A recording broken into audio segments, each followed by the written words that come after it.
नमस्कार दोस्तों, मैं डॉक्टर सुप्रीत डॉक्टर हेल्थ से आपका स्वागत करता हूं।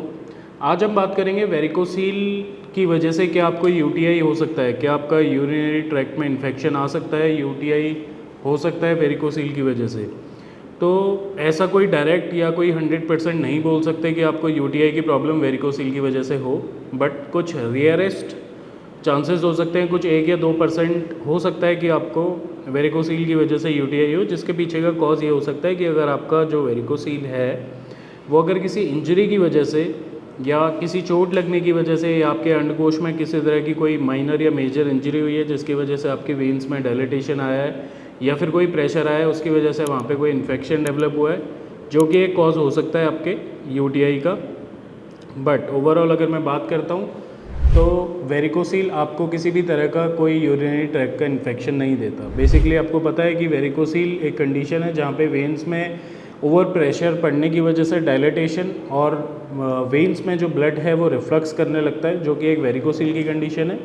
और साथ ही साथ जो यूटीआई है वो यूरिनरी ट्रैक्ट में किसी भी तरह के इन्फेक्शन की वजह से। अब उसके पीछे के कॉजेज़ क्या हो सकते हैं? यूटीआई के पीछे के काफ़ी सारे कॉजेज़ हो सकते हैं, जैसे कि आप सेक्सुअल एक्टिविटी में अगर आप इन्वॉल्व हैं, वहाँ पे आप देख सकते हैं कि आपको अपने फीमेल पार्टनर से मिल सकता है कोई किसी भी तरह का कोई बैक्टीरियल इन्फेक्शन।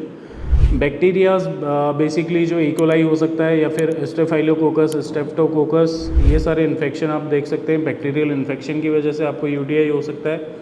अगर आप हाइजीन मेंटेन नहीं करते प्रॉपरली, अपना जो प्राइवेट पार्ट है वहाँ पे उसको पूरी तरीके से क्लीन नहीं रखते या फिर हाइजीन आप मेंटेन नहीं करते, तो वो एक आपका कॉज हो सकता है यूटीआई का।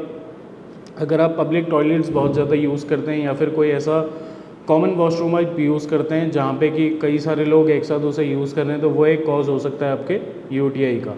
चौथा आपका आ जाता है किसी भी तरह का कोई ब्लॉकेज अगर आपके यूरिनरी ट्रैक्ट में आपको मिल रहा है, वो आपके किडनी स्टोन की वजह से हो सकता है, प्रोस्टेट एनलार्जमेंट की वजह से हो सकता है। तो इस तरह के कोई भी ब्लॉकेज अगर आपके यूरिनरी ट्रैक्ट में आते हैं तो वो एक कॉज कर सकता है आपको यूटीआई।